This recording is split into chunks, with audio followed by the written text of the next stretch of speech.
This is Michael J. Calhoun from the Daz Band. I know a man named Dr. Feelgood, exclusively on World Jam Global Radio. I just want to ask a question. Who really cares to save the world? Oh man, it's 6 o'clock. It's Saturday night and it's time. It's time. Whether you've been waiting a day, a week, or a month, this is the show that sets the pace. The thing is it, Issues Today, coming from World Jam Global Radio. Tonight with me you've got Lee Camp and Dr. David ROMEI. That's right, we're gonna save the world. Flowers won't grow. No. Bells won't be ringing. No bells won't be ringing. Who really cares? Who really cares? Who's willing to try? Who is willing to try to save a world? To save a world that's destined to die. That is destined to die.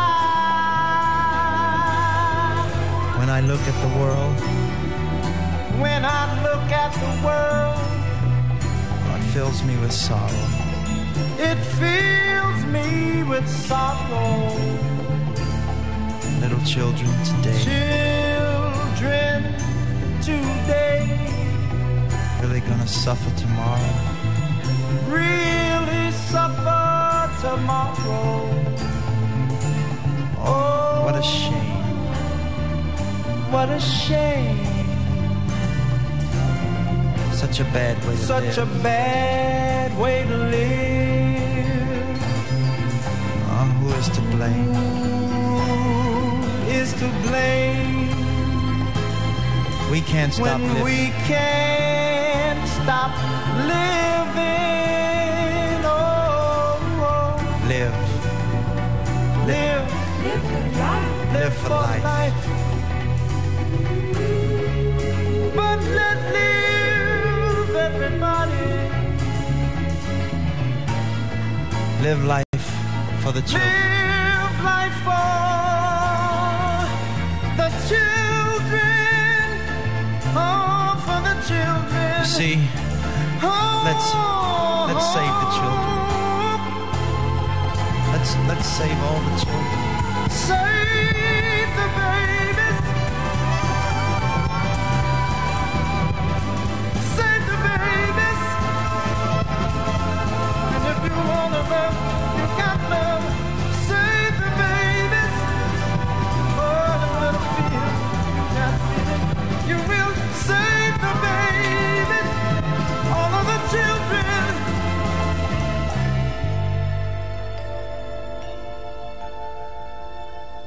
But who really cares? Who's willing to try? Yeah, to save our world. Yeah, save our sweet world. Save a world that is destined to die.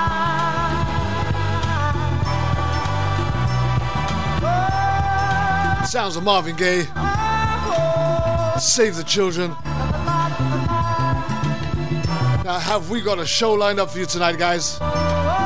Co-hosting alongside me tonight, we got the irrepressible Dr. David ROMEI. And coming right up after, well, as soon as we can get him in, we're going to have Lee Camp. So, I do believe Dr. David ROMEI is already on the line. Yep, I'm here. How are we doing, Dave? Hi, Kervin. How are you doing? Not bad. It's been a little while since we spoke. Just a couple of weeks, in fact. Right. And how's things? Yeah, how's things been for you in that time? Well, you know, Baltimore is blowing up. We have the Republicans in Congress trying to prevent President Obama from making peace with Iran. We have AIPAC doing its typical things. We have the police denying any type of brutality or responsibility for the death of so many young black Americans.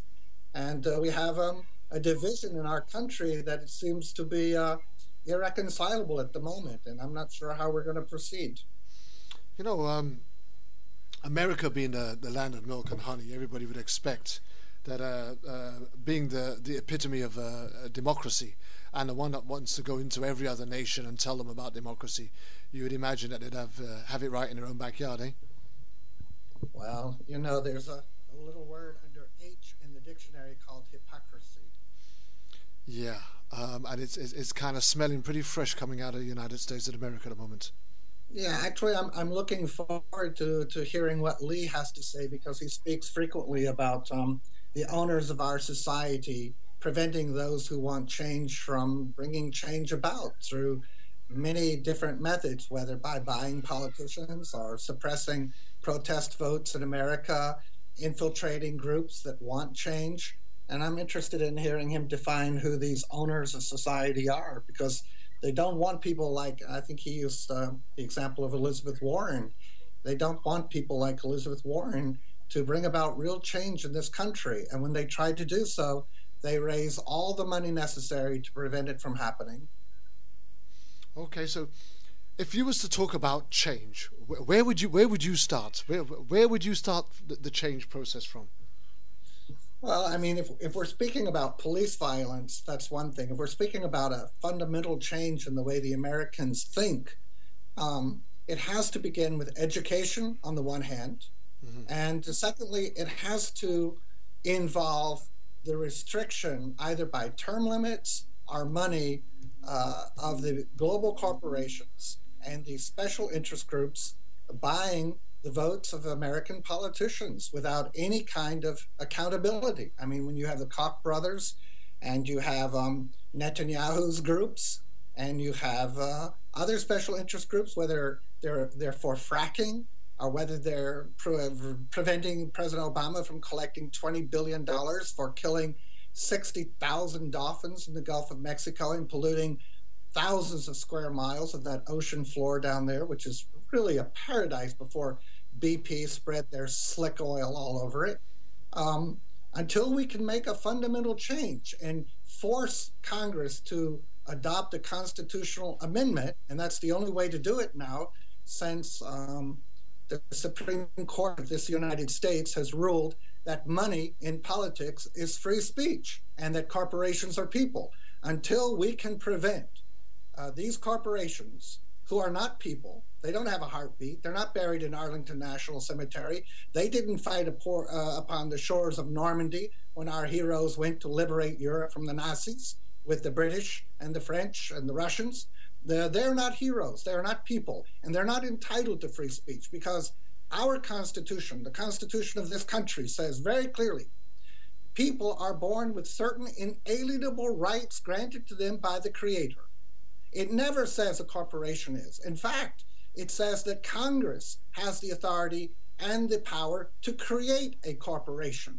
God creates people, Congress creates corporations. I don't think we're equally entitled to free speech. And when corporations can spend unlimited amount of money, many times, most of the time anonymously, to elect these politicians, who then go about doing their work, like this Tom Cotton from Arkansas, a disgrace, not only to Congress, but to Arkansas and to the world. He's not even elected 3 months, not wet behind the ears, and he sends a letter as if he's important from one of the poorest states in the United States of America, a chicken farming state, which has many good people, mind you, but nevertheless, it's not a powerhouse like California or New York, to send from his state, Arkansas, as a senator, a letter to the Ayatollahs of Iran advising them that a man who was elected with 66 million votes in America, Barack Obama, has not the authority to enforce an agreement that he negotiates with them, is ridiculous. It's absurd. It's an embarrassment. And that is only made possible because people like William Crystal, who is an AIPAC aficionado, and Netanyahu Poodle gave over $1 million to elect Tom Cotton, a nobody from Arkansas. You know, it begins with, and then you go to the politicians are the ones that actually have the power to make the changes, right? But surely, let's rewind and take it back a bit, because there is a reason why people behave the way that they behave, and that's because that's how they've been taught. They've been taught that by somebody, somewhere, right? You don't just wake up one morning and go, hey, this is how I'm going to be. We're all taught something by somebody. We experience it. So therefore, that's why I agree with you first and foremost, right? Change starts with education, right? So surely the emphasis must be on education. Now, where would you go about starting the process of infiltrating education in order for us to be able to change the way that our children are taught, so that we can make change for the next generation? That's a key question. But as an educator, as somebody who taught leadership and medicine at the university, a professor, I can tell you that education is not something that necessarily comes out of a book in our world. It is also a reflection of the people and culture who wish to indoctrinate, and I use the word indoctrinate because it's not brainwashing, it's indoctrination. They try to doctrinate comes from the Greek word doxos, which means truth. It means truth. So we try to indoctrinate our children, but we can't do that without a culture committed to humanity and truth itself. Yesterday, I was speaking about the Baltimore crisis with a friend in Texas. Texas, as you know, is one of the most, in terms of the death penalty, barbaric. Yeah, absolutely. It's just we've talked about it before. And here's what he said to me. He said it sarcastically, but he reflected, in fact, a lot of what people in Texas believe. He said, well, I said, what do you think about this terrible crisis with Freddie Gray? I mean, a young man brutalized by the police, taken into their custody, cries for help, ignored, and dies, severed at the spine, 80%. What do you think of this? And he said, well, in the first place, as they talk in Texas, in the first place, that boy had no business being born black. And that's exactly what they think. There's a culture of racism. There's a culture of inhumanity. There's a culture of I'm right and you're wrong. And worst of all, in the deep south of the United States of America, there's a tribal culture. I don't think there's any such tribal culture on earth to equal that in an English-speaking nation as it is in the deep south. They are tribal. They have their own flags, their own history. They think separate. They act separately, and they perform in manners in Congress and public places that are an embarrassment to the rest of the United States of America. And until we can change the culture, no amount of education will help, because at home they are learning the hate that they are not unlearning at school, if you follow me. I follow you. Some may, Dr. David, some may even argue, right? Some may even argue that if you was to go out into the African continent, or some of the Asian countries, and most definitely into the Irans, Iraqs, and Afghanistans and places like that, do they not display the same hatred for other ethnicities outside of their own? Well, I've been to Africa. I mean, when I was 22, I hitchhiked from Cairo to Cape Town, and I went to Namibia and to Sudan, a lot of places you can't even go now, Ethiopia, Djibouti, Kenya, Tanzania, Zimbabwe. And I met people, I never felt that. I never felt what I know blacks in America's South and in many of its northern cities must feel. You walk into a store and they immediately you're profiled as a thief. You know, you walk into I had a black friend ask me one time, how does it feel to be in New York and walk into a fine store and not have 5 people watch every step you make? How does that feel, David? And you know, my first thought was, I feel ashamed to know that you suffer that. And I feel ashamed that I don't suffer that. But when I was in Africa, Kervin, I never felt that as a white person when I went into a town or a village that I was perceived to be less of a human than anyone else or better. I was just treated. I know when I went to Victoria Falls in Zimbabwe, these people ran out and thought I was George Michael. Oh, George Michael is here. And I actually was tempted to pretend to be George Michael, but then I thought I might get a bigger bill if I did. But other than being profiled as George Michael because I was white with long hair, I don't think I'd ever been treated differently or rudely. I met a guy who was a witch doctor when I was in Mali in South Africa, and he rattled some bones and rocks together for $5, and he told me my future. But the first thing he told me was, "Well, you come from a long way away." So yeah, I guess I do. But I never felt that. I felt friendliness. I felt kindness. I felt generosity. I don't feel that. And even in Africa today, but speaking on a more global level, the reconciliation that happened in South Africa under President Mandela, he didn't go in to punish the whites who had oppressed the blacks for so long. He didn't go in to raise neighborhoods in revenge for what they did in Soweto. He didn't do these things. He wanted to reconcile. He brought in Bishop Tutu. They made gay marriage legal. They made civil rights a fundamental part of their society. They expanded education. They preserved the property rights of the whites who had taken it in large measure from them unfairly. You know, the whites arrived there with the Bible, and the blacks had the land. And 300 years later, the whites had the land, and the blacks had the Bible. But they didn't really argue with them. They didn't seek revenge or punishment, because I think there's a fundamental spirit in Africa that has adopted the white man's religion and really lived it. I mean, vengeance belongeth to the Lord. Now, I do know, clearly, I can't overlook the fact what's happening in Nigeria and in other places like Sudan, in Chad, where there is a lot of tribal fighting and hatred among themselves. But I don't think it's a racial thing. I think it's far more of a power play with. It's a tribal issue. They're more tribal issues. Sure, and also oil. I mean, in Nigeria, a lot of it has to do with gold, diamonds, and oil. It's resources. You can't deny that.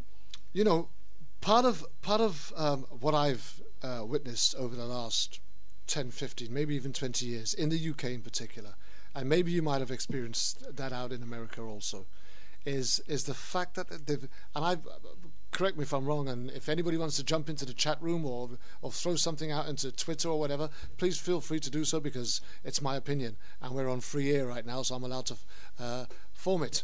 But one of the things that I've been very uncomfortable about is the way that people have trivialized the race issue and brought it alongside, oh, well, you know, I was fat, so you know, fat people need to be protected also, and I do understand that there's all different types of things that need to be supported and encouraged, and people who are put in vulnerable positions, etc.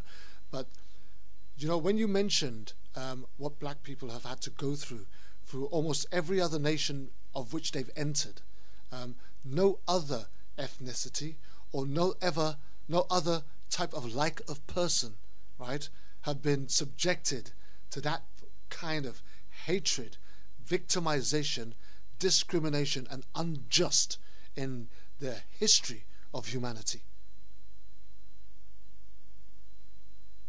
I agree. I think that's largely in part due to economics. If the African Americans and Africans in general had the economic know-how and established industrial precedents and financial structures that other minorities like the Asians, the Japanese Americans, Japanese themselves, and Jewish Americans and Israelis, if you take those minorities, even Mexico, which has huge resources with Mr. Slim, for example, they have an infrastructure of finance, banking, and industry that protects them in large measure from that type of discrimination.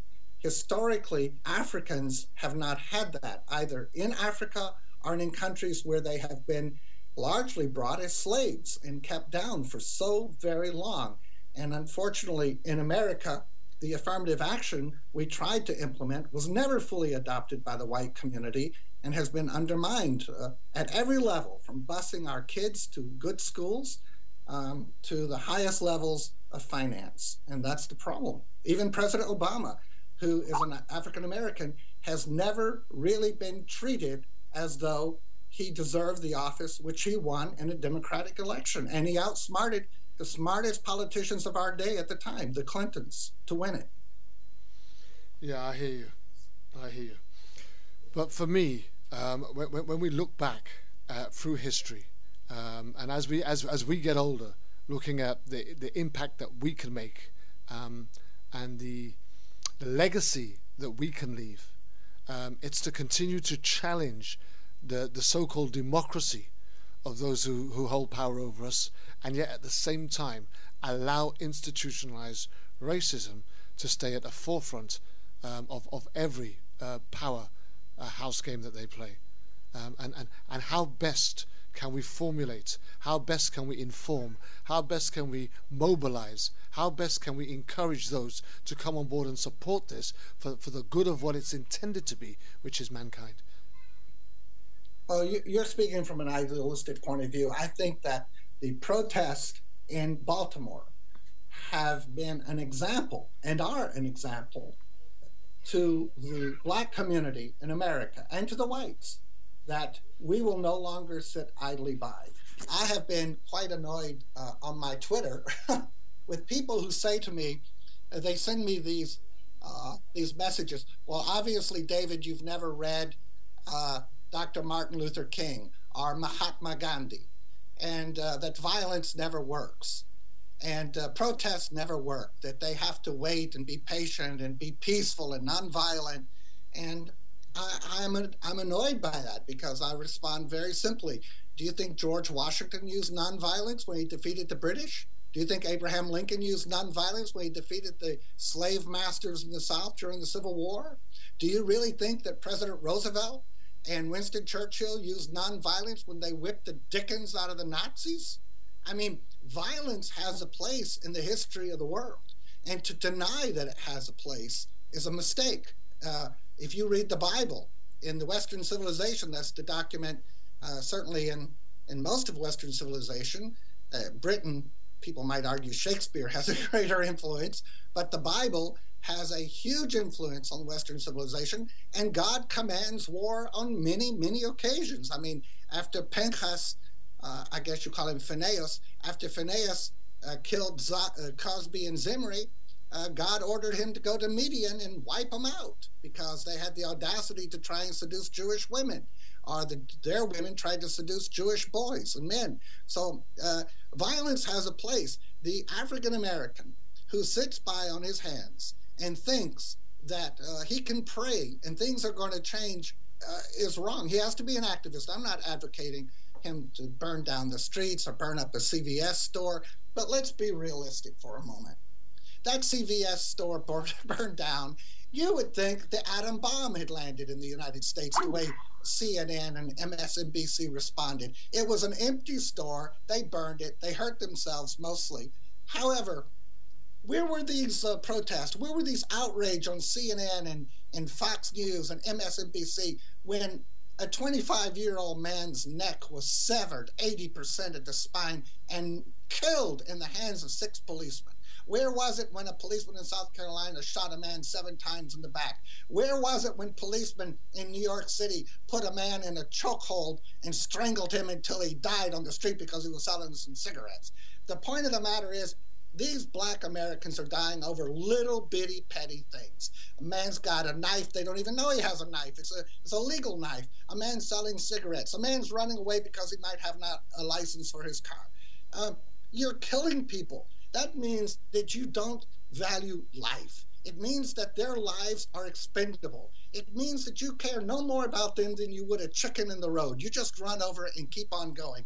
That has to be stopped. And that can only be stopped by the victims themselves, by those people who suffer the loss of their child that can never be brought back, by those people who say enough is enough. Look at Baltimore. Why is it that in Baltimore, in ages of black men, 18 to 34 years old, black people, 18 to 34 years old, there are 208,000 males, all right? And if you take this, 208,000 people who are black, let me get this right here, 46% of them are males, 54% are females. Now in the white community of Baltimore, it's 50-50. 50 male, 50 white. But here you've got 46 and 54. Why is that disparity? Because the establishment has taken the black man and either killed him or locked him in prison. And so the women have to make it on their own. Every man has to advise his child, be careful. Why is it that the income level for the blacks in Baltimore is ridiculously low? It's $39,000 compared to $71,000 for whites. $39,000 compared to $71,000. Why is the median household in Maryland $150,000 and it's only $69,000 in Baltimore where they're blacks? Why? Why is it? Why is this disparity? Why is the median age for a white person over there in Baltimore 40 and a black 34? Because they've been killed, or they're locked in prison, or they're sent away somewhere else, upstate. And we have to start asking ourselves, can education solve this? Can stopping police brutality solve this? Can reforming the justice system solve this? Absolutely not. What's going to solve this is changing the heart of the American person and saying, look, black people are human. Black people are in God's image made. And when you don't believe that, you need to move out of the body politic. You know, the funny thing is, you know, Auntie Bessie or Grandma Joe or whatever you want to call her, in every respect, and I've been out to the Caribbean and I've seen how some of these elderly black women are. They're very motherly, they're very maternal, they're very loving, they're very giving, and I would imagine the same would be said of the elder generation of black women out there in the United States of America, and yet they're still not perceived to be as the same standard of human being as a white elderly woman.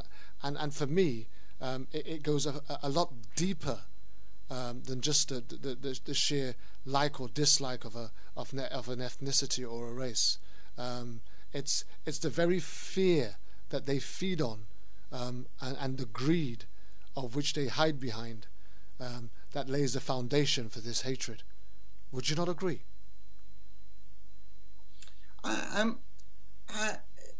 Yeah, you know, historically, if you look in the American South, it was fear. Fear is what drove the harsh oppression of African Americans first. The second was economic interest. There was a clear economic interest.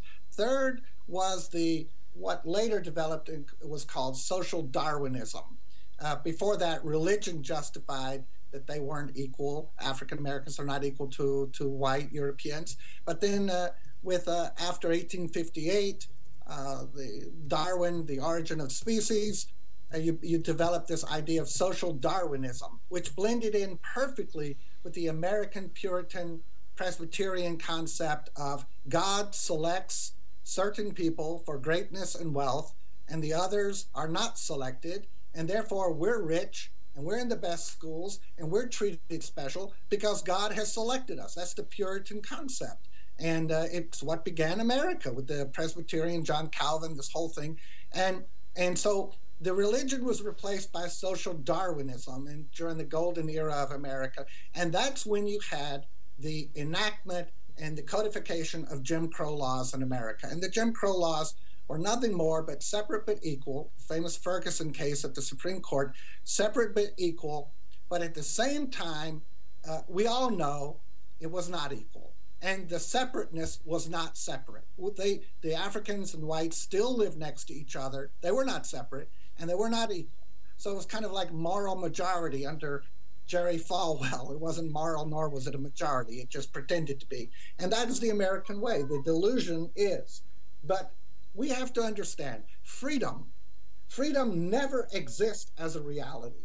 It is only a concept until someone, as Jefferson said, is willing to nurture the roots of freedom with his blood, to fight for it. And so long as people don't fight for freedom, they will never have the respect. And that is a sad thing to say, but we are first and foremost animals, and then we're souls. But we're only souls if we come to recognize it. Okay. Listen, if you're tuning in to World Jam Global Radio, we should have had Lee Camp on here from 6 o'clock alongside Dr. David ROMEI and myself. And the real substance of our conversation was going to be based around the police brutality and the way that Lee Camp in particular uses comedy to unearth and discuss the relevant issues that he's passionate about. Unfortunately, we're still trying to get hold of Lee as I speak. Believe you me, I'm still trying to connect and trying to get him online. And as soon as we have got Lee online, I can promise you that we'll be bringing him straight into the conversation. There's stuff that I'm trying to hold on to. There's debates that I'm trying to hold on to because Lee was meant to also be part of that. So right now, it may sound like me and David are skimming around the edges. We're not. We're going into some historical issues, fundamental and foundational issues behind the core of what we're talking about, in the hope that by the time we're ready to get into the meat of stuff, our very own Lee Camp will be here and ready to join us. So stay with us, bear with us. We're going to continue. Kervin, let me say that I did hear from Lee this morning, and he told me he was headed to Baltimore, and he wanted Linda Sue to give him a ring, and he was going to try to contact us by telephone from Baltimore. He's down there in his role as an activist to help bring about some type of understanding of what's happening there and a change that would be positive, not only for African Americans, but for all of America. So that's the latest I heard from him about 10 minutes ago. Okay, no worries. Well, here's the thing. If Lee doesn't actually get back to us in time to complete this show, then at least we know that he's doing what he set out to do, and we wish him well. We pray for him in the meantime, and we just pray that there is some good understanding and some accomplishment in positivity for the world. Yeah, my absolute respect goes to him, because I'm sitting here in Connecticut looking at the ocean, and I feel like I should be in Baltimore marching with the people who, like Rabbi Heschel said. Someone asked Rabbi Abraham Heschel, who marched with Martin Luther King and John Lewis over the Selma Bridge in 1965, and they said, were you afraid when you were marching over the bridge? And those Alabama cops were staring you down. Were you afraid? And he said, of course I was afraid, but I was praying with my feet. And that's what our good friend Lee Camp is doing today. He's praying with his feet. He's marching with the other people. Well, that I appreciate. More importantly, have you ever? Because I mean, I've been an activist. I've been out on demonstrations, protests, and marches. But I just want to share with our listeners and yourself the very first experience I had as a very, very young man, and I think I was probably about 4 or 5 years old at the time. But back then, in the 60s, there was what was referred to as, you probably would have heard, as the Black Power movement. And in the UK, it just launched. And on this particular day, they were walking past my house. And it was a peaceful march. There was waves and waves of people going down Portland Road in West London. And we came out to the front of our house, and my mother put me to stand on the wall as we watched these people go past, and they were singing stuff and they were saying stuff that I couldn't understand. I was too young to understand at that time. But the waves and waves and waves of people came past until you got right back to the end. And you have all the stragglers at the end, and included with the stragglers are normally women carrying children in particular. Anyhow, I don't know what happened, but something must have happened. And it must have happened way at the front, or wherever it happened, and an order was given. And all I remember seeing was these police charging from the back. And I remember witnessing a woman who had a young baby strapped to the front of her body as she walked, being beaten from behind, till she hit the ground with the baby that was on her chest, and she was trying to roll in such a way that she can protect the baby. But the more she tried to protect the baby and roll over, she then had to go and lay down on top of the baby to protect the baby even more, because she wasn't sure whether or not the baton that they were beating her with would hit her or the child. So she laid on her stomach with the baby on the ground on top of him, and there she laid until the police finished beating her. Now that was my first witness of police and authority, and in particular what we now know and we refer to as brutality. And I, even as a young man or a young child, there was nothing that I could see that this woman had done to justify such a ferocious beating. But that was to set the agenda for my upbringing, because from that moment onwards I would never trust police, from that day to this. So there is nothing that's happening within the police force, whether it be here in the UK or out in the United States of America, that comes of any surprise to me, because I had already been impregnated with that thought from a very young age.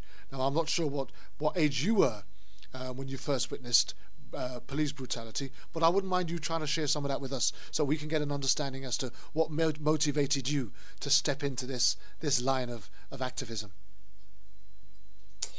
Well, first of all, I was born in Birmingham, in Alabama.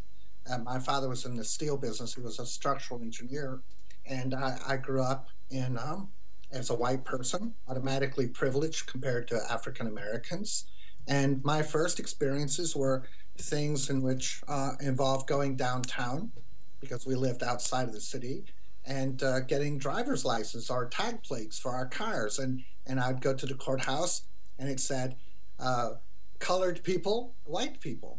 And I didn't understand why colored people would have to drink out of a different fountain.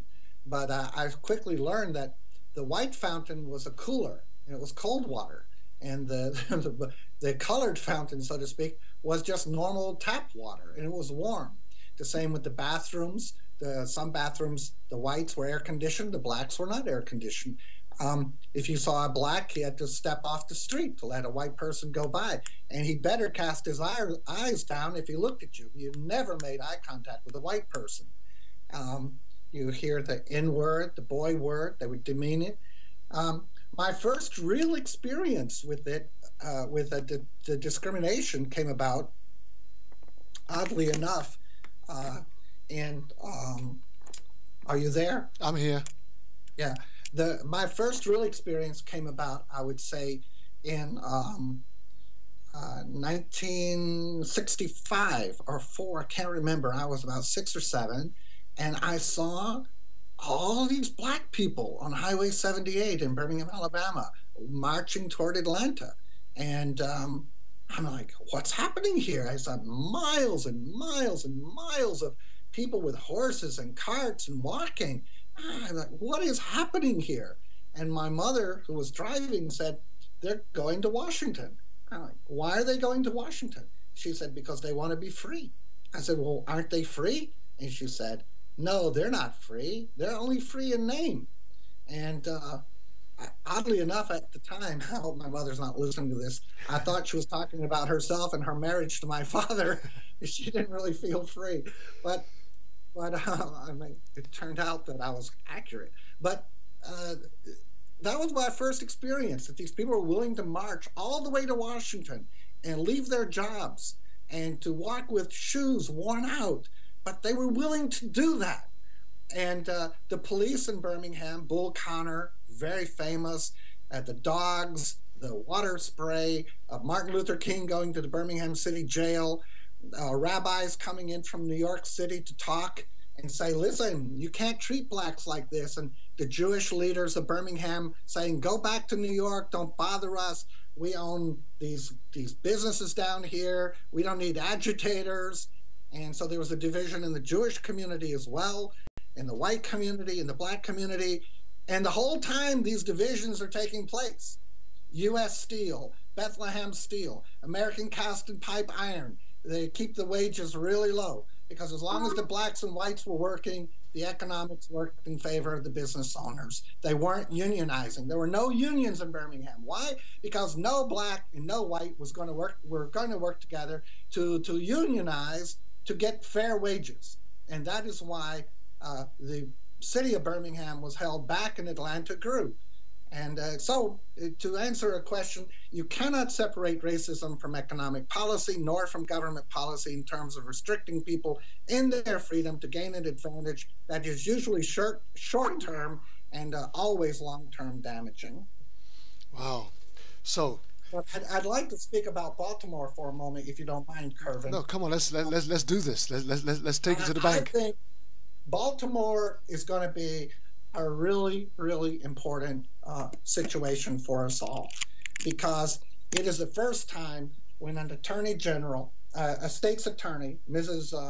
Mosby, is going to do something about this. She's going to make it very clear to these politicians that we are not going to tolerate your police forces beating up, harassing, chasing down, arresting without any probable cause African Americans. You are going to have to change the way you function. Marilyn Mosby has made that very clear. Her key word is accountability. And I predict this woman will go very far in American politics, because even as the Baltimore Sun said, her action is a step toward justice for Freddie Gray. Why? Because in her charges, she makes clear that the police department employees who arrested him and beat, really, they don't say he beat him up, but they put him on the ground and they put their knee in his back and they put him in a crab position and they twisted those arm links on him and those foot cuffs on him and they threw him in that van without any regard. Total, utterly inhumane treatment for a young man who is an American citizen, not entitled to that kind of treatment. And I think the Baltimore Sun said it very clearly. They, quote, depicted an utterly inhumane treatment of the young man. And Mrs. Mosby is going to bring that out. Now, will she get a conviction? I don't know.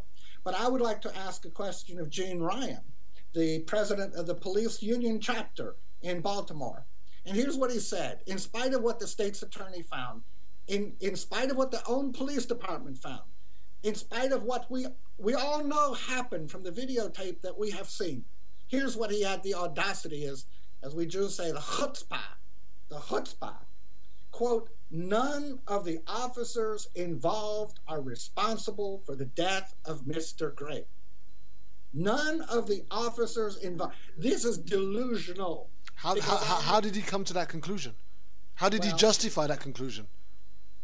He justified it by that six-figure income he earns working in behalf of the police union, which is a majority white. But the real issue here is one question.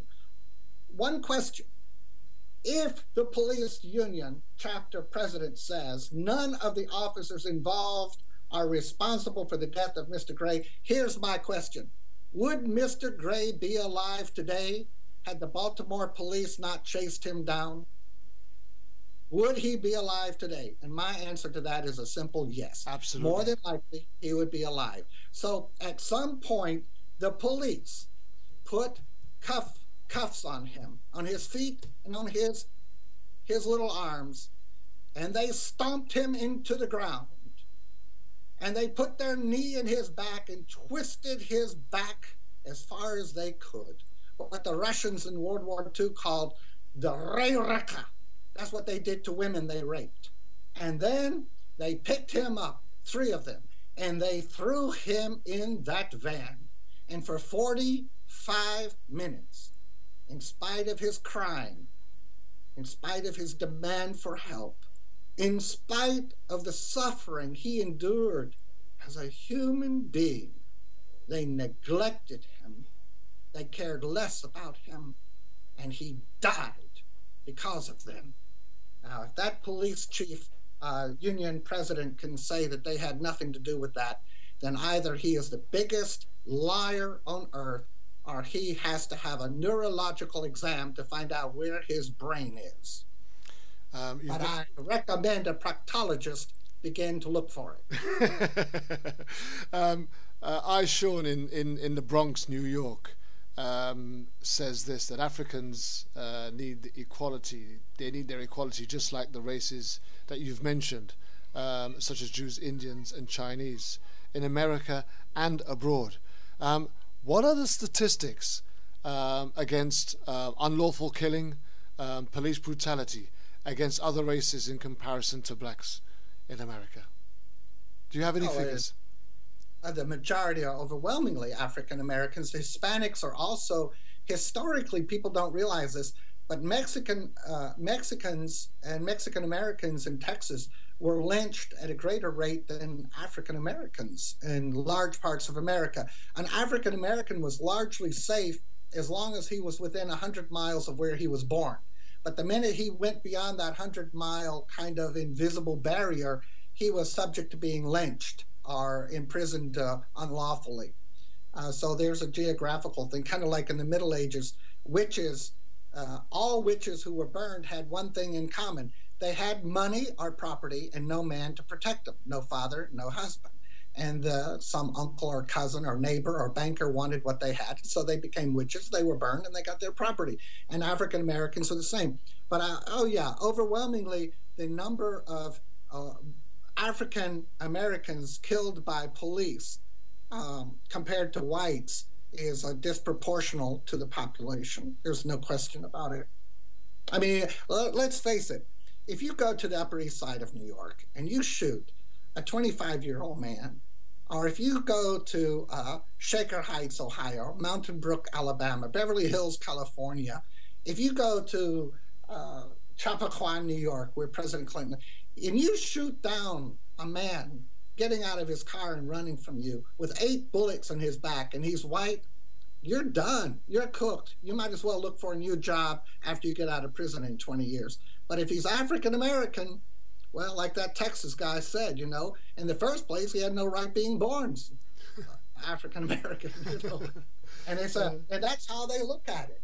They can beat you up because no one cares. And Kervin, I'm going to say something you may not like very much. Go ahead. But I'm going to say it. To a great extent, I blame Eric Holder. Eric Holder has been the Attorney General of this country for 6.5 years.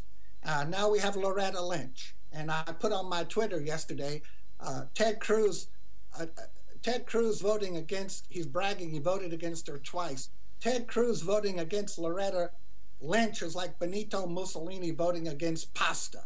It's just anti-American and anti-Italian. And the point of the matter is simple. Eric Holder needed to bring down the forces of this government and say, we are no longer going to imprison people for any drug crime that involves less than $1,000. So waste your time arresting them, but they're not going to be put in prison. We're not going to go for that anymore. And he could have fought in the justice system to create a civilian force that would investigate police brutality and shootings in America. It doesn't have to be under the FBI. It could be a whole separate agency just involved in that, like we have a separate agency for civil rights investigations. And I think that the failure, and this, I like President Obama very, very much. I voted for him. But I have to tell you, the failure of President Obama to bring charges and to have Eric Holder bring charges against George Bush and Dick Cheney and Donald Rumsfeld and Condi Rice and George Tenet for illegal torture, illegal war, and crimes against humanity. He should have brought those charges and let the courts decide them.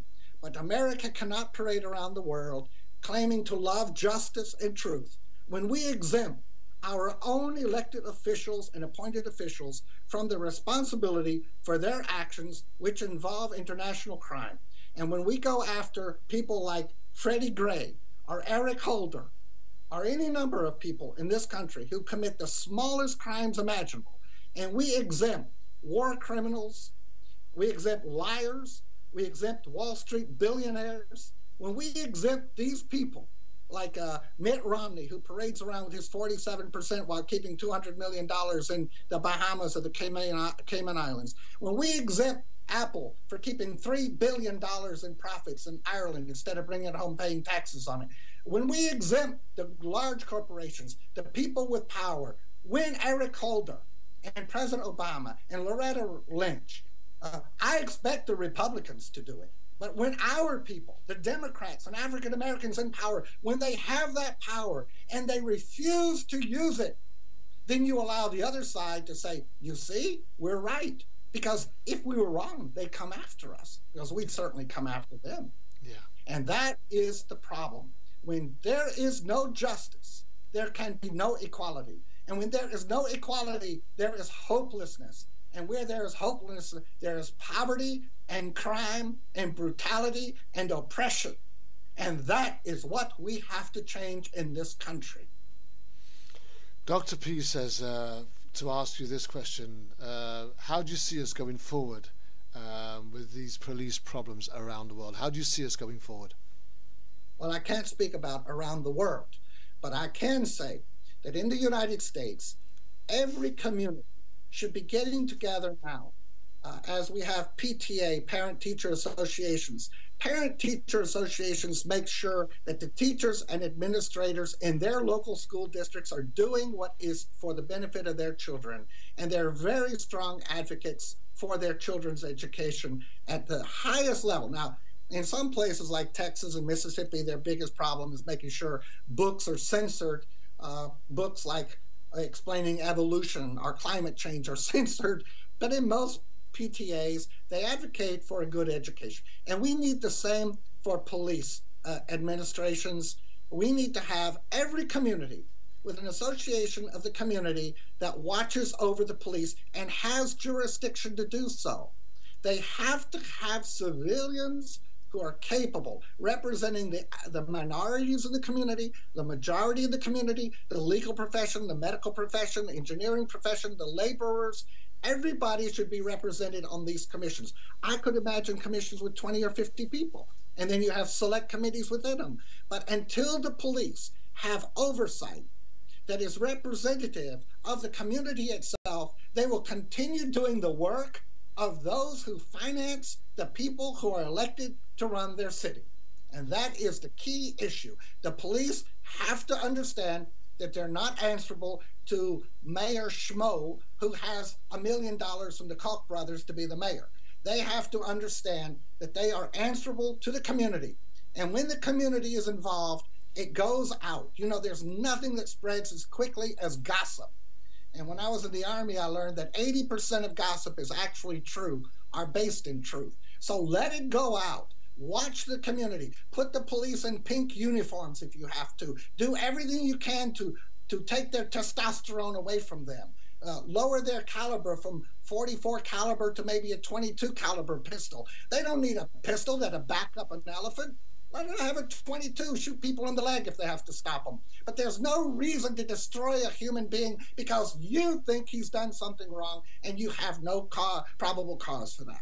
So first of all, you have to have community involvement and oversight. Second, you've got to have prosecutors who are not affiliated with the police force themselves. In other words, these prosecutors, as you well know, have absolute sovereign power. Nobody can touch them.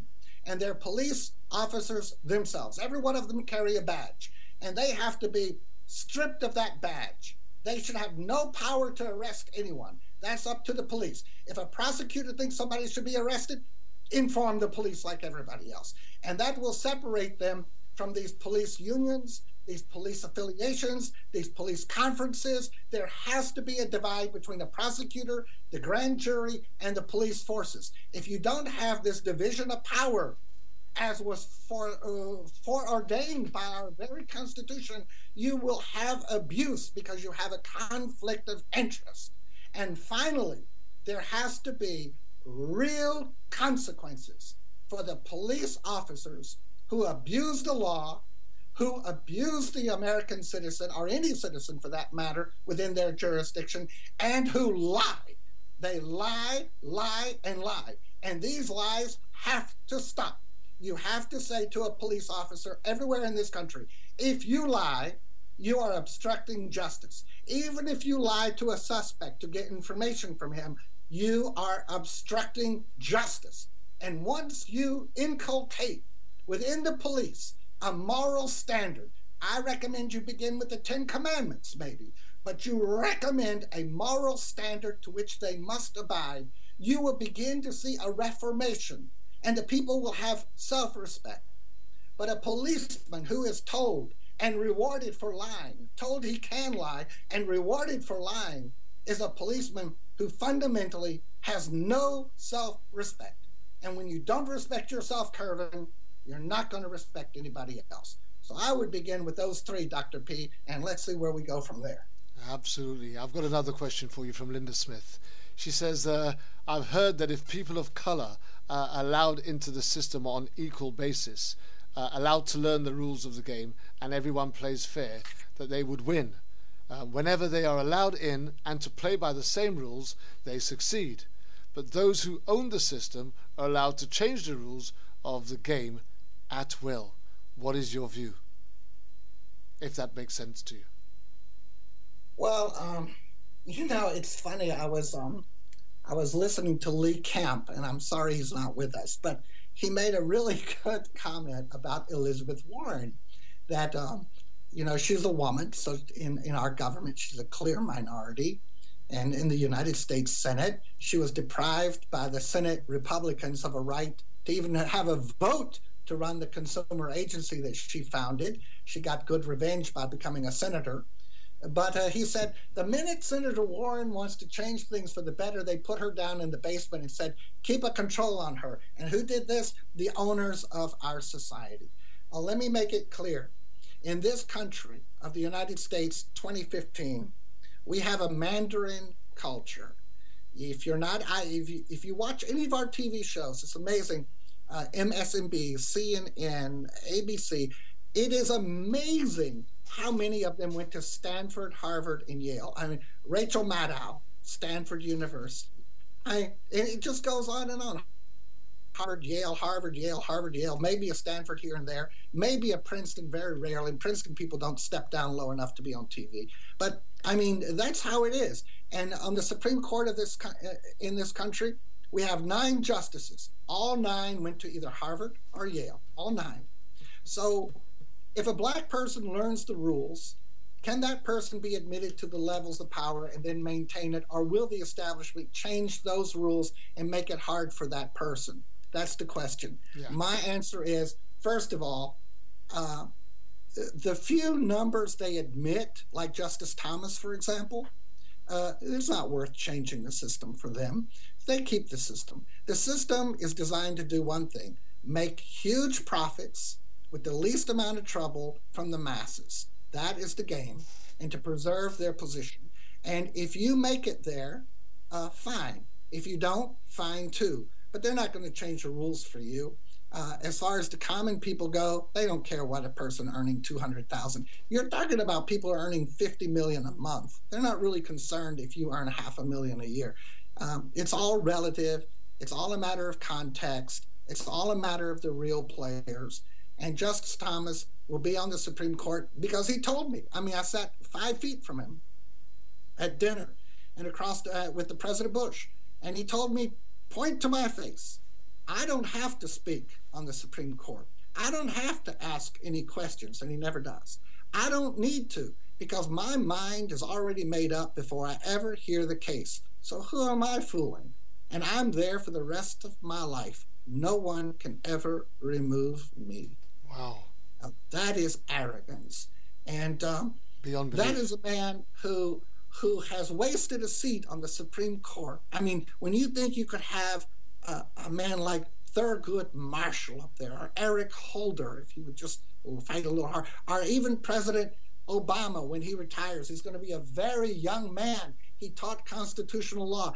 I can see President Obama on the Supreme Court if Hillary wins the presidency, because we have a precedent for that. William Howard Taft, who was president after Teddy Roosevelt, later served as Chief Justice of the Supreme Court of the United States. So I can see a great black man like President Obama there, but I don't see Thurgood Marshall. He's a waste of time. He's a disgrace. He's a part of the establishment. He has enriched himself. His wife has enriched herself.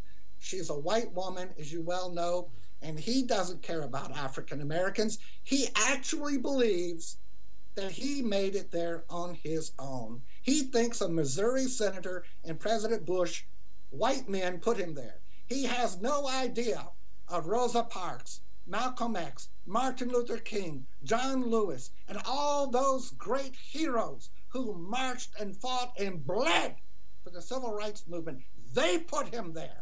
Amen. And he can sit there, but he has betrayed the cause. He has betrayed our people, not just blacks, but American people, because I'm white, as you well know. Yeah. So he has betrayed all of us. And I don't have any time for some schmo like that to come to me and say he won't talk to Justice Breyer because Justice Breyer wants to debate the content of a salt shaker in the smallest detail, and that's stupid. Just say it's salt and move on. Well, that's not how life works at that level in the world. Because if you think like that, you can never think that two women could love each other and deserve the right to marry, or two men love each other and have the right to adopt a child, or a black person has a right to walk down the street or even run from a police without the fear of being killed by a knee in his back and cuffs on him and thrown into a paddy wagon and driven around the city for 45 minutes and crying for mercy and dies. And then on top of it, the police have the audacity to take a man who they picked up 5 minutes before the ride was over, and then they leaked to the world that that man said that this man, Mr. Gray, tried to kill himself.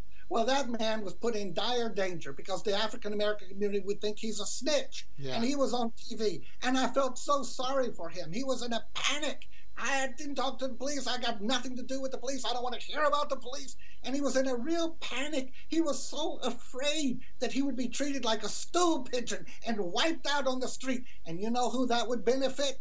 Who would that benefit? The police who were responsible, because the witness would be dead and he couldn't testify. So it's evil, it's dirty, it's wrong, it's un-American, and most importantly, it's ungodly. Yeah. You know, God said, you are commanded to be a holy people, for I, your Lord, am holy. I'm not a religious fanatic, but I do believe there are certain principles in every faith, whether you're Hindu, Muslim, Christian, or Jew. There are certain beliefs that relate to the fundamental values of humanity itself, and that's one of them. Truth, justice, truth and justice, and a little bit of humility. And the police in America don't have any truth, they have no justice, and their humility, they never had it, because they wear a gun, and their humility is their gun. Amen. Amen. And somebody's got to say this, Kervin. Somebody's got to say it without any fear. No. And most people in America graduate from university, as Lee Camp said, with $70,000 to $100,000 in debt. They've got to get a job. If they go on Twitter, if they go on radio, and they speak about the injustice, unfairness, inequality in the United States of America, they will never get a job. They will not be able to pay off their student loans. They won't be able to pay off a mortgage. No wife will marry them. They'll be called controversial and be thrown to the wind, no more than a stick as a driftwood in the ocean. No more than that. Listen, we've opened up the airlines. We've opened up this particular show to be a platform for people like yourself, people like me, people like Lee Camp, people like Alec Salazar and Greg Greer, and this is what this show is for. It's Issues Today, and once again a big thank you to my co-producer Linda Sue, who has helped me put this all together and will continue to help me to put this all together as we go on. These will be regular shows, intermittently spread throughout the year, and Dr. David has also agreed to co-host alongside me whenever we have these serious issues to be dealing with. So we've got a lot of stuff to come back to. Don't forget, Lee Camp was meant to be with us tonight. Unfortunately, as Dr. David has informed us, he's out campaigning as an activist in Baltimore right now as we speak, as people go into battle fighting for the very rights of their own humanity in their community. Going back to questions, Dr. David, for me, one of the questions that I want to ask you is this: why has the DA, the district attorneys, the prosecutorial agency of the United States of America, why were they given so much power? Well, that goes back to the time of Britain. American law is based on British common law, not the Napoleonic law of Europe. And it goes back to when a sheriff represented the British monarch and the prosecutorial attorney represented the crown. And they had the full authority of the crown. That was handed over in America. The problem is that at the federal level in the United States, that is an appointed position. The President of the United States has the authority to appoint all and every federal prosecutor, except for special prosecutors, which are oftentimes appointed by the Attorney General of the United States. So the President appoints them. At the state level, it's usually an an elected position. Because it's an elected position, the prosecutors hold themselves as sovereigns almost. They think that they're only answerable to the people. Of course, how do the people answer? They can only answer every 4 years when they vote. And so that's how it originated. Why do they have as much power as they have? Because they've consolidated it, and there's no way to take it away from them. There's no way. The only way you can do it is term limits. Wow. Okay.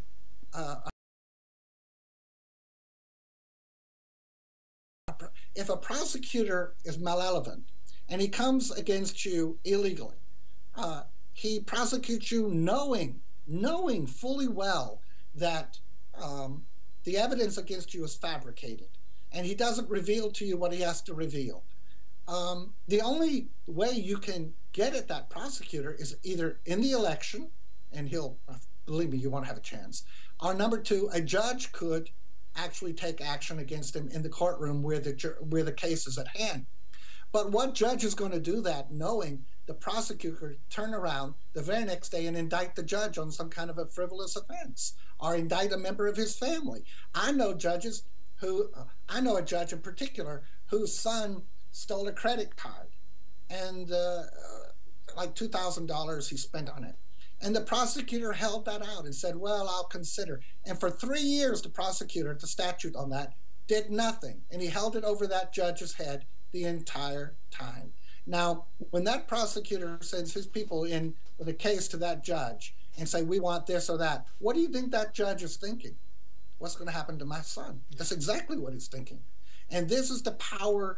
The power is so immense. The only way you can change it is to put term limits on prosecutors. So I don't see any other way. What you're actually saying is, right, a judge, because here in the UK, the judge has the ultimate authority, right? But what you're actually saying here, right, is a judge could be sat on a case in the United States of America in full knowledge that the district attorney or the prosecutor, right, are conducting what we would refer to as an illegal prosecution, right? And even whether they are successful or they are unsuccessful, he can and he will most probably not do anything about it for fear of the power that the district attorney and the prosecutorial office has. That's what you're saying in a nutshell. There's no question about it. And so therefore, you are going into this situation, if you are a minority or if you are on the wrong side of what these people want to accomplish, you have no chance whatsoever. Kervin, let me make it very clear to your listeners and to you. 97% of all criminal charges in the United States of America are settled in a plea deal between the prosecutor and the defendant's attorney. 97% never go before a judge except as a final deal. All right? That means that in 97% of all criminal cases in the United States of America, a prosecutor has made the deal. He has been the legal enforcer, the prosecutor, the judge, and the sentencer. No jury, no judge. The judge just rubber stamps it. And God help the judge that doesn't rubber stamp what a prosecutor and defense attorney has come to terms with. Because the defense attorney will be mad and the prosecutor will destroy him. And 97%. Now, I ask you, we talk about grand juries and the right to a trial, something that originated in 1215 with the Magna Carta and King John, Richard Lionheart's brother, Henry II's son. We think of this Magna Carta as some kind of a dramatic thing that makes America different. 97% of all criminal charges. Now, let's take the 3% who say, no, I've got the money. I'm going to fight this. There's an injustice here. Then the prosecutor says, I'm going to charge you with one offense if you plead guilty. If you don't, I'm going to throw the book at you. I'm going to charge you with 500 offenses, whether I can prove it or not. But the minute I approve, I say, you beat your wife, all right? You're going to be found not guilty of this. But guess what? It's still in the newspaper. Your name is still ruined. Now you're a wife beater, or you're a child molester, or you're a pervert, or you're a thief, or you're whatever. But they will destroy you. You will have no friends left. You will have no money left. You have no credit left. You may not even have a wife or husband left. By the time they're done with you, they would have taken you up to the 10th floor, beat the living hell out of you, then thrown you out the window, walked downstairs and said, what happened to you? That's how they do. There's no way you can fight them. They have absolute power. And you cannot sue them. If they make a mistake, you cannot sue them. And I've often said, if you read the Bible, in Deuteronomy it says, if you're a false accuser and you accuse before a court another person, and that person is found not guilty, you must endure the punishment that you would have seen exercised against that person. I'd like to see that done to some prosecutors. I think so will the rest of us. So but until prosecutors are held accountable, until they can be sued, until they can be run out of office, until they can stop their blackmailing, until this day comes in America, there will be injustice. Another question out of the chat room, which is almost in line with what we're saying, and we'll continue with this because it's pretty juicy. But is the legal system as prejudiced against poor people as it is against black people? Absolutely. Okay. Absolutely. There's no question about it. If you look in our prisons, it's a remarkable thing. People have never really drawn this comparison, but I'll do it here. I'm an Army veteran. I'm very proud of that fact. But if you look at our Army, it's a volunteer Army. The rich people who go to Harvard and Yale and Stanford, the children of New York and Chicago and LA, the rich people, they make war. And who fights the war? Poor Southerners, whites who have no money, no future, no hope. Some farmer Joe from Minnesota who can't afford college, who goes into the Army to get a college education. And minorities, Hispanics and blacks, women. You look at the least fortunate people in America are asked to serve in our armed forces because, let's face it, Joe Kennedy is not going to send his kids to the Army if he doesn't have to. And in World War II, everybody had to serve. In Vietnam, unless you were Dick Cheney or George Bush, you didn't have to go. Both of them went to Yale, by the way, Yale University. But if you look in prison, it's the same category of people. Poor white people, black people, and Southerners. There's the same people, the same demographic who are in the Army are the same people who are in the prisons. And you have to ask yourself, why is that? What is the bonding factor here? And it's very, very obvious. Economics. It is economics. Those people their families did not have the means to live in good neighborhoods where their children would go to good public schools, good private schools, and go on to college, go on to good jobs, and be in the middle and upper middle classes. They didn't have that opportunity. And so they either go in the military or they go into prison. And that's a very sad state about the United States of America. And by the way, we have 3 times more people in prison than we do in the military. So I think there's another question outstanding. But for me, there it goes. I'm not sure where this will fit in, but how do you feel about the Illuminati in the US? The Illuminati? I don't. Let's say I'm not illuminated as to that because I don't believe in these kind of Leonardo da Vinci, what do you call it, Da Vinci Code.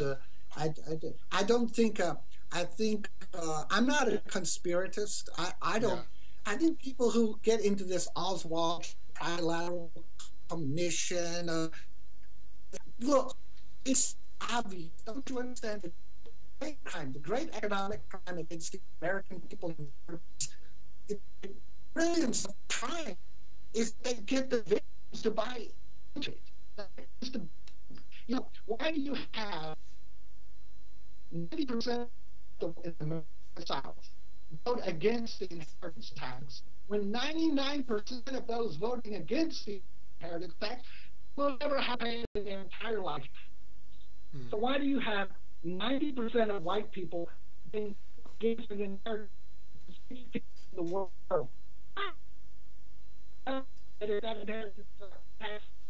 We have more far better life quality. Why?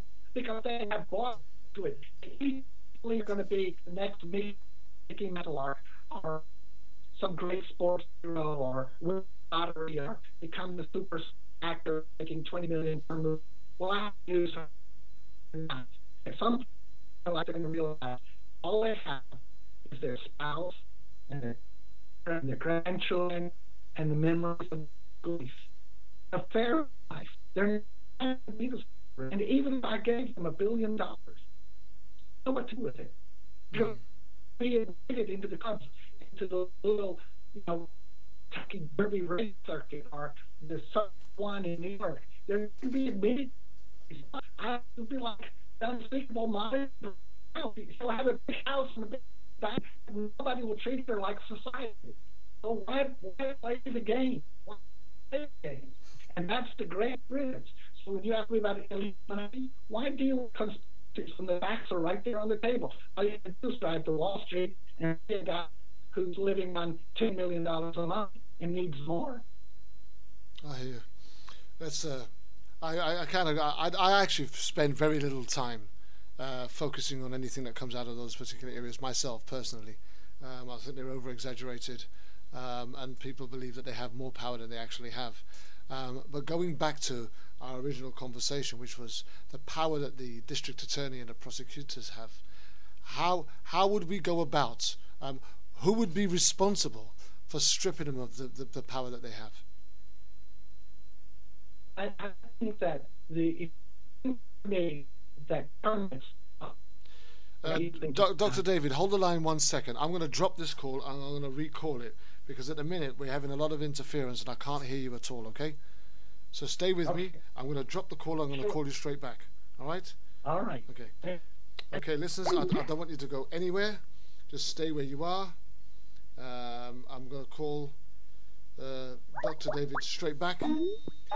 And let's just get him straight back online. Hi, are we there, Doctor? Yes, I'm here. Okay, I think we're a bit clearer now.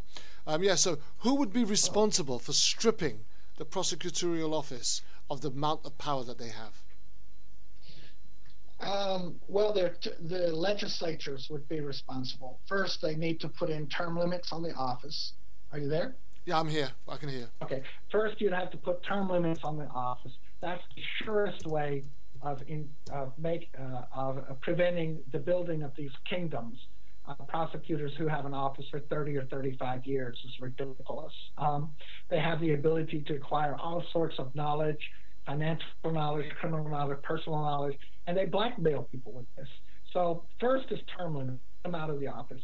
Second, I think that the legislatures have to somehow create laws that say when you make a deal with a defendant, a prosecutorial deal, not to try him, but he'll settle for a plea arrangement, that plea arrangement must be submitted to a type of a grand jury, but not the grand jury that indicts, but there has to be some kind of a reviewing board.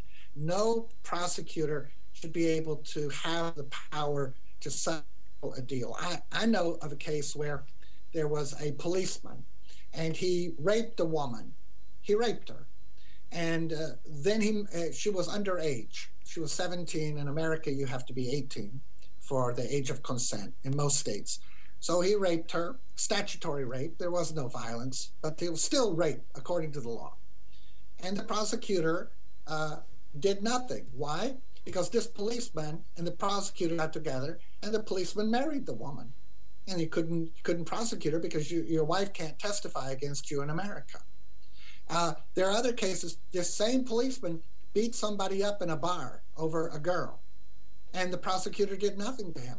There's a case where a man stole $3 million from his company. Prosecutor did nothing to him. There's another case where a guy stole $1 million in bribes from a city. The same prosecutor did nothing to him. But then there are other cases, the smallest case, and the prosecutor goes and throws the book. And what's the difference? The smallest ones are the poor people, and they have to fill the prisons with heads in beds, because the prison industrial complex is a for-profit gulag in the United States of America. And they have to fill the beds with heads so that the state government will send that $300 per day supplement so that the county and city can pay their bond debt. Right. And that's why they do it. Now, most people... No different than sending out a police ticket. Okay. Well, most people still believe, right, that all of these people have a couple of things in common. A, they either belong to an Illuminati or they belong to a Freemasons of some sort.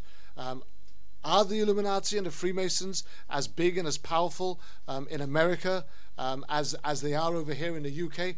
And what is your view on the power that they hold over people in authority, especially out in America? I just maybe I'm blind, but I don't see Freemasons and Illuminati as a force in America. What I see as a force in America is Wall Street, lobbyists. Do you know there are 23 lobbyists in Washington for every one elected official? Think about that in Congress. 23. What are they doing up there? Money. Money is the driving force. That's the grease that runs this country. And you think Illuminati, it means nothing.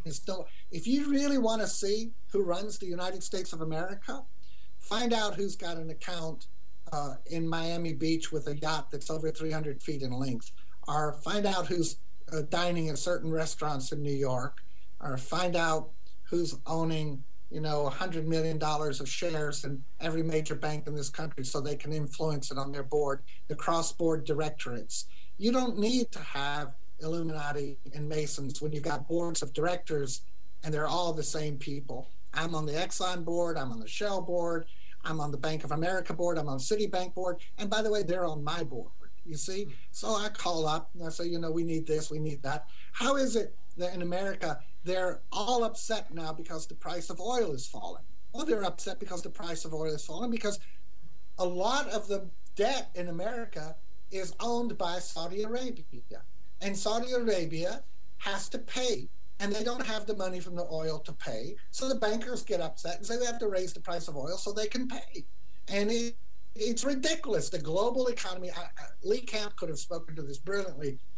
Global corporations have made it impossible for there to be a sense of national sovereignty anymore where we can solve our own problems. Now they're the problems of the world. So Illuminati, Masonry, I don't believe in that. I think you need to go to Wall Street. I think you need to go to Washington, and you need to go to lobbyist groups like AIPAC and the oil industry and the finance industry. It's the banking industry that sunk Elizabeth Warren. They absolutely were not going to have her in charge of the Consumer Protection Agency that she and President Obama created. So she ran for Senate. They couldn't defeat her there. Okay. So I think that Masonry, I think you're wasting your time. That's a distraction. To me, I'm sorry to discount that or I don't mean to hurt anyone's feelings or insult anyone, but as a historian, from my point of view, I don't see the Masonry any more powerful today than they were during the time of Mozart in Vienna, 1730. I just don't see it. Maybe you can get a Fledermaus out of it, but that's about it. Well, okay. Another question out of the chat room. Do you think that Obama should talk more about the racism in America? Yes. Okay. How do you think that the Americans would respond to the current sitting president, the fact that he's black, bringing up the issue of racism in America? Well, it's a matter of having to think about it. We have an existential situation. I mean, the president spoke about a Harvard professor who the police kind of brutalized in Boston, and he was ripped in half for it. The president spoke about Trayvon Martin, looking like his own son, and the president was ripped in half about it. Every time the president speaks about racism, the majority and the Republicans come out and say he wants to divide America, he wants to ruin America. But to me, that's like saying there's a man in your neighborhood with a $5 million house, and you have a $500,000 house. You're paying more taxes than he does because he has a special deal. And every time you bring it up, he says, you're trying to ruin our neighborhood. No, you're ruining our neighborhood by not paying your fair share. So we have an experience of how the president is treated. I think to the extent his last year in office, he will dedicate to the racial issue than he has in the first 6.5 years. I hope that's the case, but I'm not sure. I don't know. The president, I want to add one more thing. I'm a little bit, I believe he's a transformational president, but I'm a little bit surprised at his apparent lack of compassion. He has something that is extraordinarily powerful, the ability to pardon. He can pardon any federal offense in the United States of America.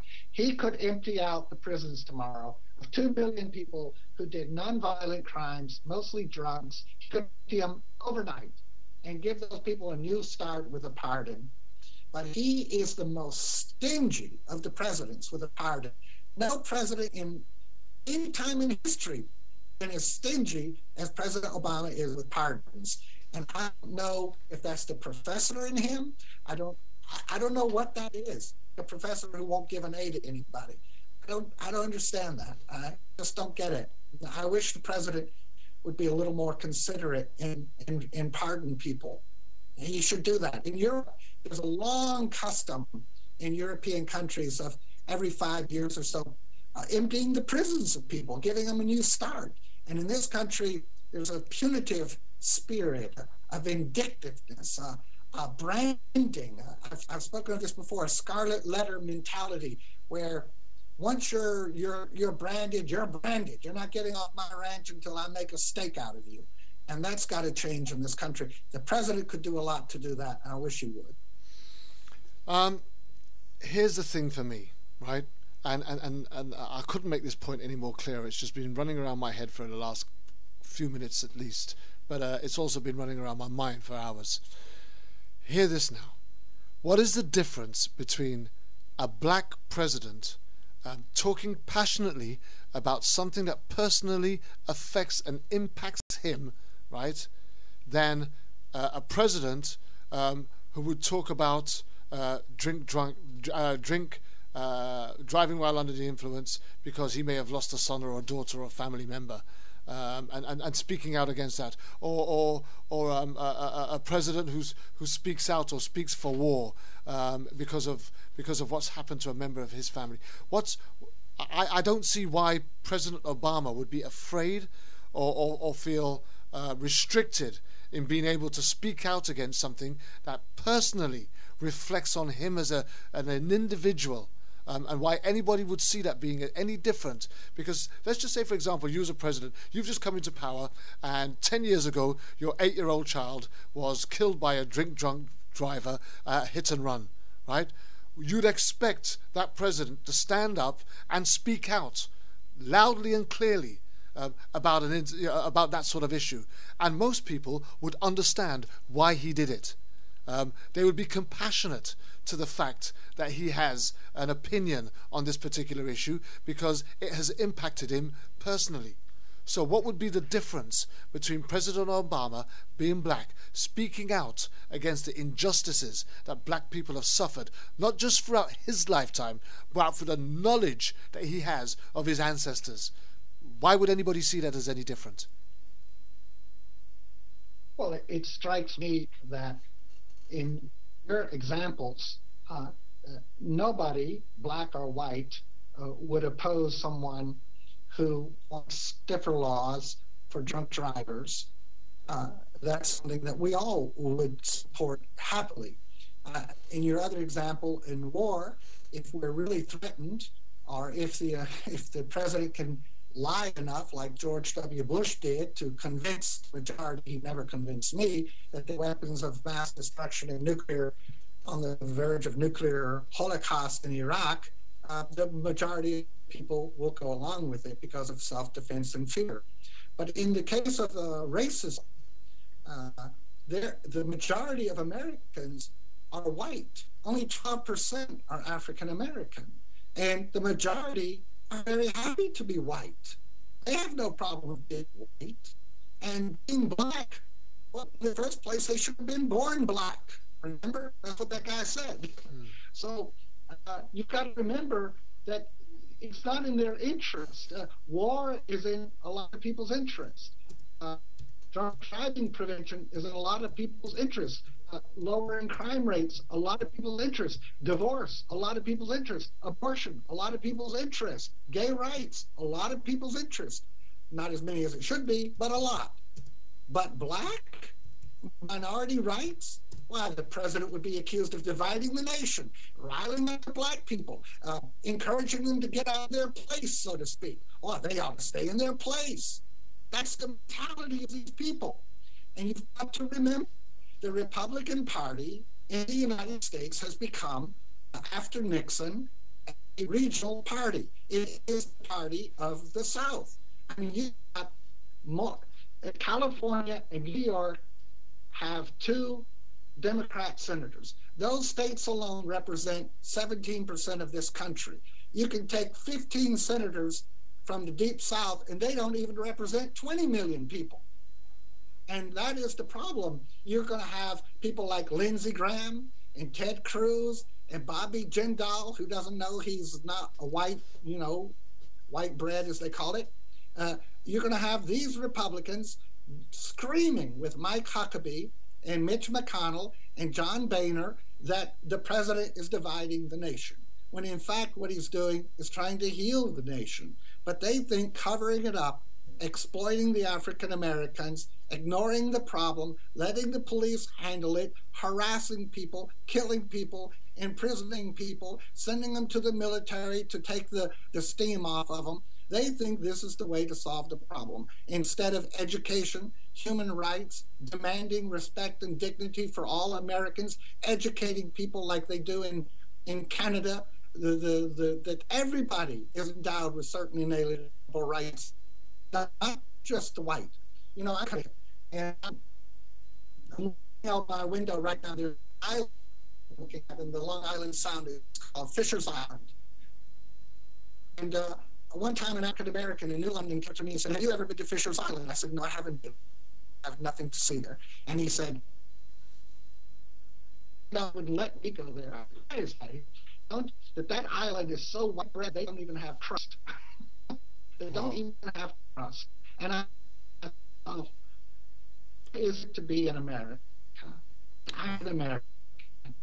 And to feel that way, that drives me to seek justice and truth. It is what causes in me to despise people, to despise people who can look at a husband and see a black or a white and not the image of God.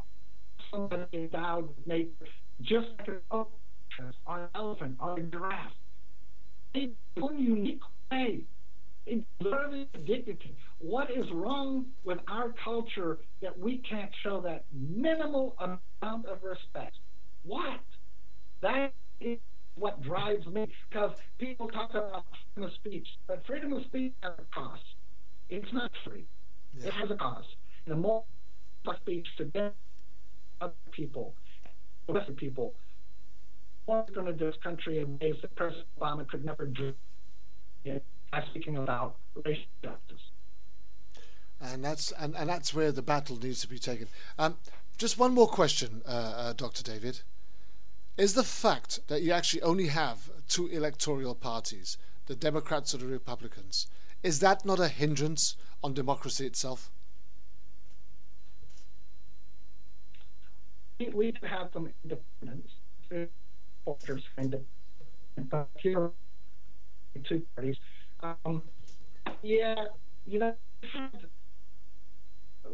We've never had an independent elect. We have had independent President, not only Roosevelt ran on the Bull Moose Party against William Howard Taft Wilson, and actually got more to the Republican, William Howard Taft, but Wilson got, I think, 34%, and he carried as a Democrat. Dr. David, 1 minute. I'm gonna drop the call, and because the listeners are also saying that you're breaking up from their end and you're breaking up from my end, so it's not just one place. I'm gonna break the call and I'm gonna call it back again. All right. I'm gonna call you straight back. Bear with me. All right.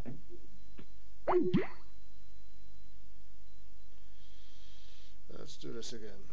Bear with us, guys. We're coming straight back as we speak.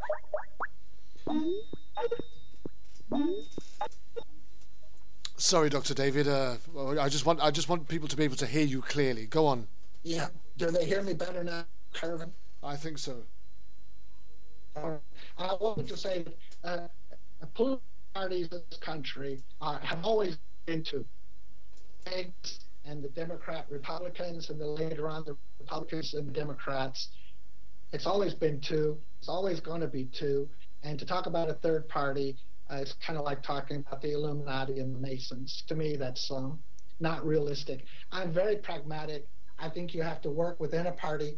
I think at this time it would be detrimental to ruin the two parties, because the Democrats are about to take over democratically for a very, very long time, I hope. The demographics are not in favor of the Republicans, and they're doing all they can to get worse for themselves by voting against immigration reform and the Hispanic Americans.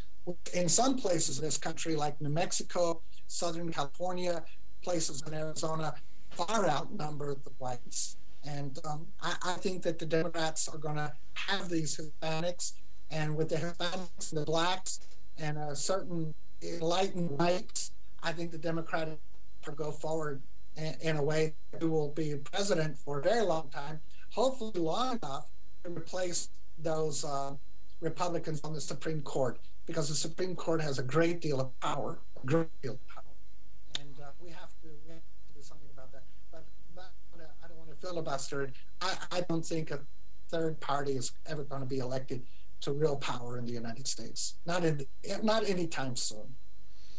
Okay, I hear that. All right, well, listen, I think we're going to leave it there for today, Dr. David. We're going to try and rearrange the show to get Lee Camp back on board and to have you, because I thought that would have been an absolutely dynamic show. The real issue that we wanted to go into today was the need for change in the justice system, which I didn't really want to go into without actually having Lee on board. I know you can manage that one on your own, but that was the mainstay of our debate that I wanted to go into today, and I wanted to hold back on that and hopefully try and get him into the show. But as it stands, I've just had a message, and Lee Camp is not going to be able to make it in time for this show. He cannot get a connection where he is to call into the show. So we're going to have to leave that there. And what we're going to do is we're going to rearrange a show where Dr. David and Lee Camp are going to come back together, and we're going to do this thing and take it to a whole new level. But it's been an absolutely fantastic time talking with you again, Dr. David. You are informative, dynamic yourself. And I think we've got a long way to go, and we've got a lot of people's minds to change also. So for this time, I want to thank you again for joining us here on World Jam Global Radio, and being the man of integrity that you are. And we look forward to being with you again very soon.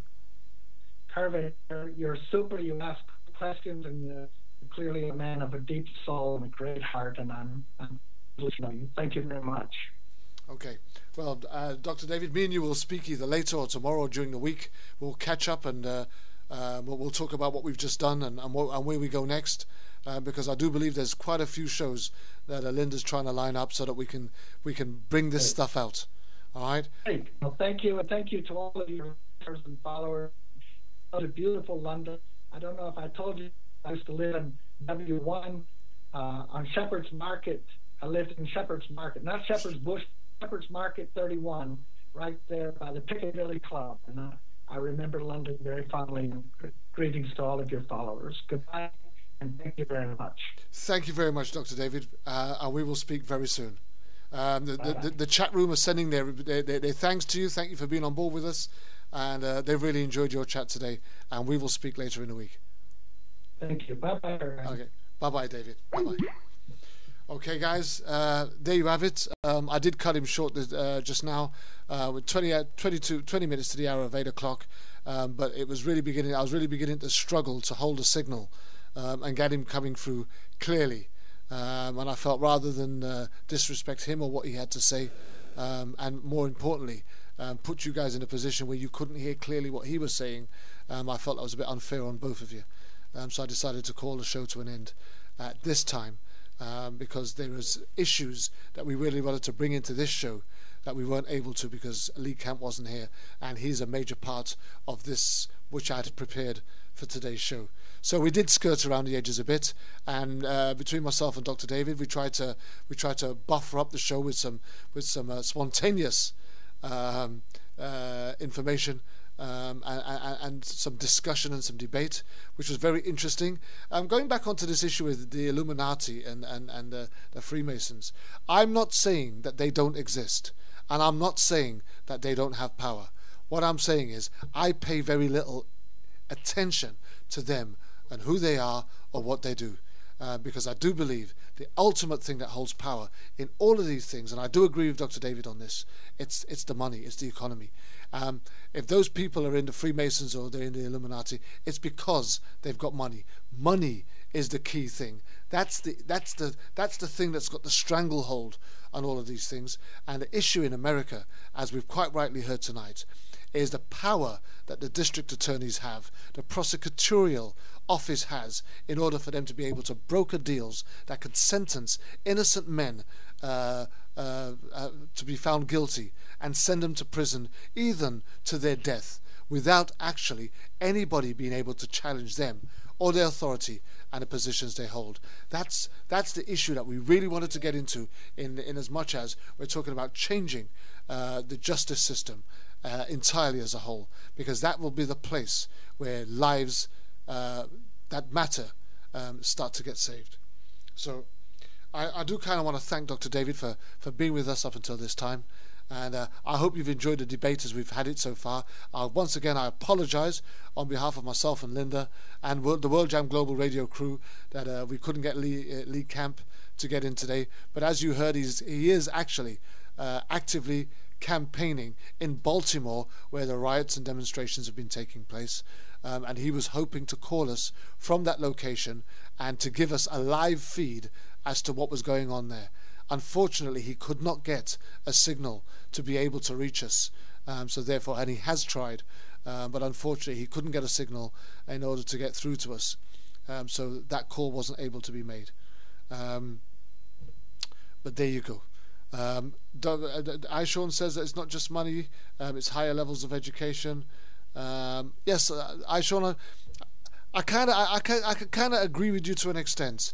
But again, as I will say, for me personally, that's just my opinion. I pay very little attention to them and who they are and what power they might have, because in my experience, I've often noticed it's the money.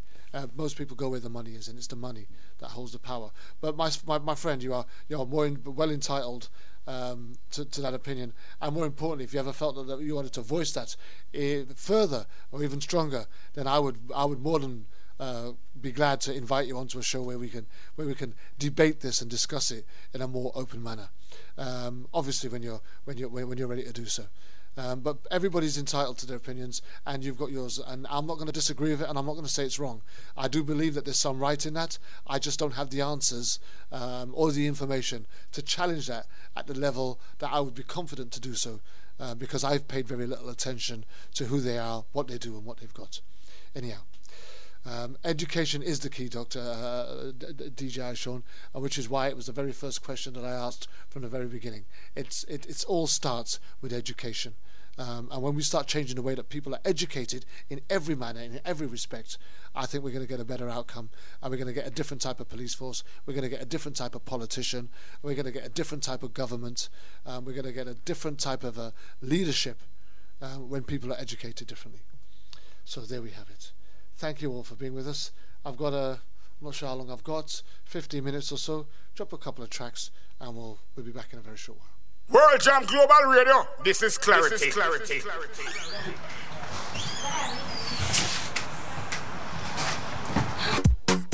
It's Fuse. See, I just came back from Ghana. Really? And I want to share this dance that everyone was doing over there. What's the dance? QB tried to show me how to do it. He sat me down in this place. And he said to me, Fuse! Nobody wanna see you rising. And when they do, they don't even like it. They just wanna see you deep in crisis. Drive yourself, you don't need a license. Holler her, she can even ride it. Go ahead, move your feet just like this. Then he showed me the latest. We walk over the haters. What you do, man, azunto. Now watch me do my azunto. Now watch me do my azunto. Now watch me do my azunto. We walk over the haters. Now what you do, my azunto.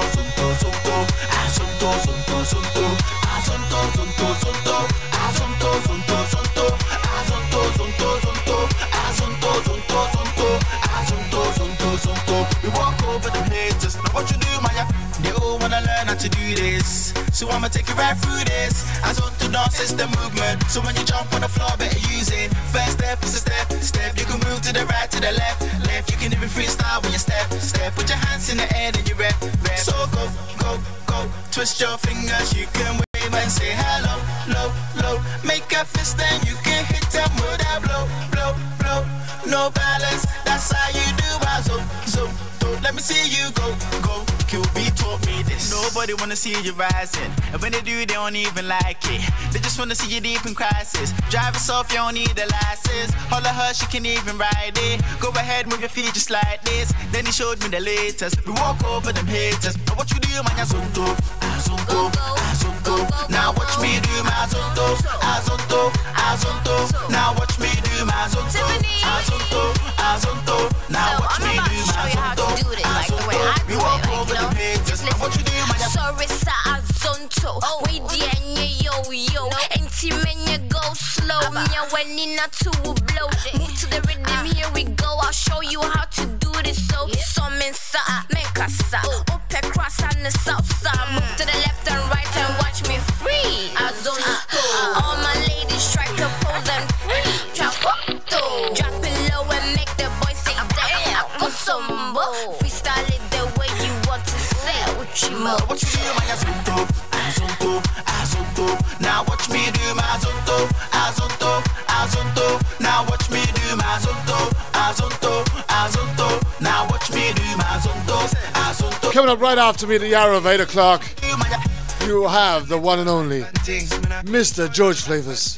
Because it's your life, so make sure you give thanks to the whole high and thing. So's a dupes kablimpsy. I don't care about a hater, I make paper. Them and them a chaser while I'm the baker. Yeah. Life can be a roller coaster, taking you round and round again. Sometimes when you feel it's over, and you feel sad and down again, get up, put this tune on and dance. Let's azunto. You know you want to, so let's azunto. Head, shoulders, knees and toes free. Azunto. Oh yeah, shashi wo, free. Yeah, migrants gang, man I like go show me. Ajay, single go. Azunto.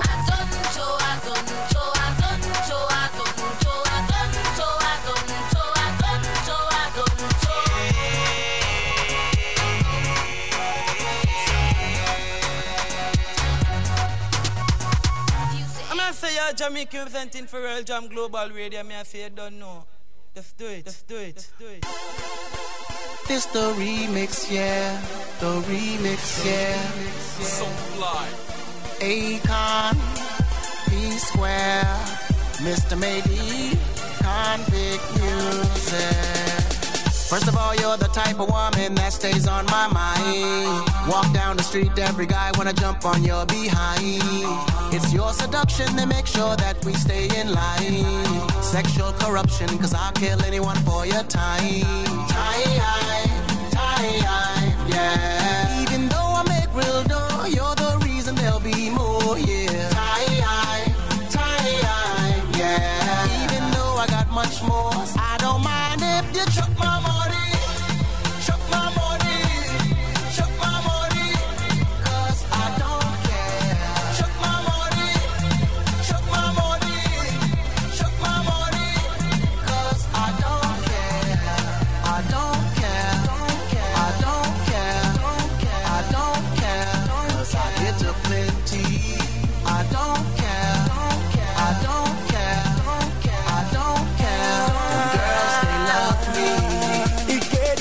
baby. Her body in a day, you want baby. Who's supposed to live like family?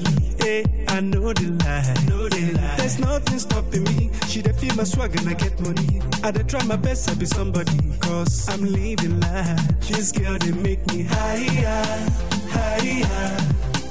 I dey feel this baby. You no go believe this girl na die.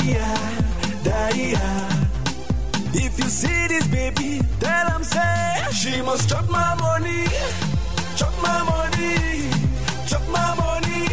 Cause I don't care. Chop my money, chop my money, chop my money. Cause I don't care. I don't care. I don't care. I don't care. Cause I get them plenty. I don't care. I don't care. I don't care. I don't care. I don't care. Cause you know they empty. Hey, hey. Hey, hey. Hey, hey. It's Mr. Maybe. The love me get for you, not Jackie Chan. Somersault and stunt for you, you know I can. Farabale ko malole, omwele I get pepe. Temba soro kilo shele. If you see her eyes, yeah. You know go. Don't forget, coming up right after me, the hour of 8 o'clock, taking you through the hour of 10 o'clock, you got the one and only Mr. George Flavors with his Saturday Night Soca Jam. Baby, she must chop my money. Then coming up at the hour at 10 o'clock, taking you through till 12. You've got from New York to Bronx, you got a man like Sean. Chop my money,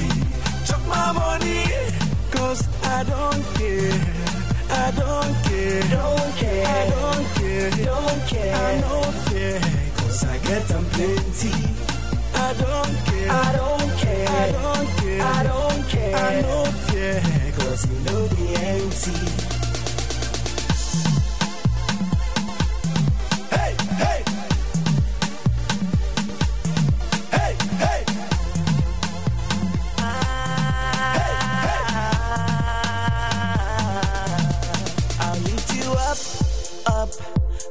Never ever run down, baby.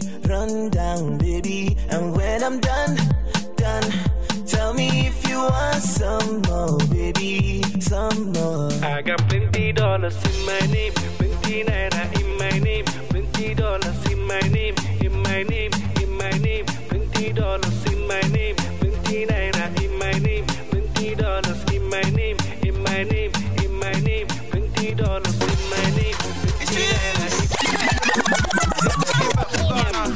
And I want to share this dance that everyone was doing over there. QB tried to show me how to do it. He sat me down in this place and he said to me, Fuse! Nobody want to see you rising, and when they do, they don't even like it. They just want to see you deep in crisis. Drive yourself, you don't need a license. Holler her, she can even ride it. Go ahead, move your feet just like this. Then he showed me the latest. We walk up. Aristocrat Records. I say A to the I, represent to the world. One time, you see roses everywhere. Close my eyes and drift, cause I don't care. Listen, girl, let's be proper. Me tell you that you have a sexy daughter. Do me have a just being your baby father? The wicked people loving for one another. Come me falling helplessly. We can't correct none of the chemistry. We are kiss and caress and I'm a balcony. Feeling all alone, nobody helping me. Make me jolly together, everybody dancing together. That's how it's supposed to be. Come close, my baby, don't be a stranger. That's how it's supposed to be. I said, that's how it's supposed. That's how it's supposed. That's how it's supposed to be. I said, that's how it's supposed. That's how it's supposed. That's how it's supposed to be. Jolly together, everybody dancing together. No mercy, no mercy. Don't be a stranger. Sounds of Burner Boy. Nah, so it's supposed to be. Say A to the I. Here we go. Represent to the world. One time, I see roses everywhere. Close my eyes and drift, cause I don't care. Listen, girl, let's be proper. Me tell you that you have a sexy daughter. Do me have a chance of being a baby father? The wicked type of loving for one another. Come me falling helplessly. We can't correct none of the chemistry. We are kiss and caressing on my balcony. Feeling all alone, nobody helping me. Make we jolly together, everybody dancing together. That's how it's supposed to be. Come close, my baby, don't be a stranger. That's how it's supposed to be. I said, that's how it's supposed. That's how it's supposed. That's how it's supposed to be. I said, that's how it's supposed. That's how it's supposed. That's how it's supposed to be. Jolly together, everybody dancing together. That's how it's supposed to be. Come close, my baby, don't be a stranger. That's how it's supposed to be. I said, that's how it's supposed. That's how it's supposed. That's how it's supposed to be. I said, that's how it's supposed. That's how it's supposed. That's how it's supposed to be. Baba is up in my burugan. Yeah, Miss Runa. Kumini egusi, ati fufukan. Si, ebi tami yo, veki gula. O fe mu mi dani tori nkan ti mo so. Oh, why? Baby, that shit ain't right. Ain't right. Yeah, cause you know me falling helplessly. Me can't correct none of the chemistry. We are kiss and caressing on my balcony. Feeling all alone, nobody helping me. Jolly together, everybody dancing together. That's how it's supposed to be. Come close, my baby, don't be a stranger. That's how it's supposed to be. I said, that's how it's supposed. That's how it's supposed. That's how it's supposed to be. I said, that's how it's supposed. That's how it's supposed. That's how it's supposed to be. Jolly together, everybody dancing together. That's how it's supposed to be. Come close, my baby, don't be a stranger. That's how it's supposed to be. Don't forget, you can catch me tomorrow morning with a Wake Up Everybody Sunday Gospel Show. That's right, from 8 until 10 in the morning. Doing church before church right here on World Jam Global Radio. And once again, come back Monday morning. Bank Holiday Special. All World Jam Global Radio DJs reporting for duty. 10 till 12 with an R&B special.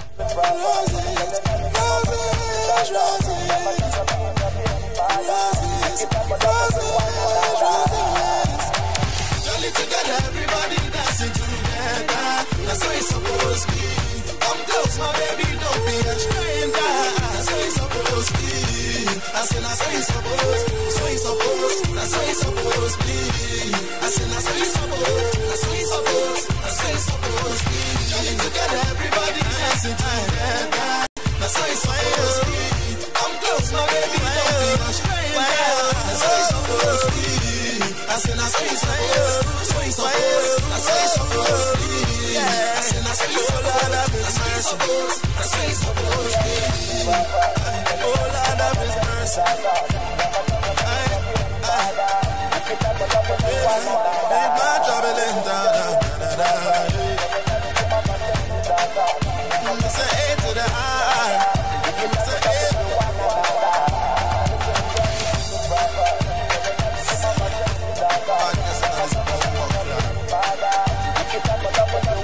Yes, it's lyric. Who the paramedic?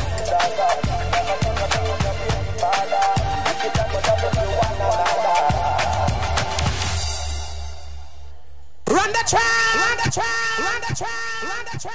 Run the track! Okay, well, I'm going to be finishing off with this very last one. You've got George Flavor coming up right after me at the hour of 8 o'clock. And then you've got I Sean from 10 until 12 with the One Drop Special. Trust me, it's a night not to miss. Stay in tune, stay logged on, and I'll be back tomorrow morning with a Wake Up Everybody Sunday Gospel Show. I'm out of here.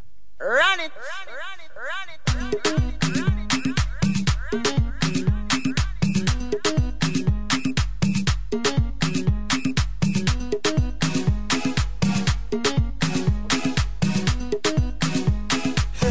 Taste the money. My testimony, I'm killing the beat and I'm giving them heat. So now I'm giving them everything. I'm living my life, I don't chop money. I don't taste money. My guy, I'm allergic to poverty. So I'm using my sense to gather the property. Say, okay, now no time, like a Statue of Liberty. Nobody knows tomorrow, so I'll be holding my destiny. Yeah. As if you say I don't go. Some people they bubble low. I continue the struggle. The struggle they double my hustle. As if you say I don't go. World Jam Global Radio. This is Clarity. I continue the struggle. They double my hustle. Yeah. Now I'm giving my testimony.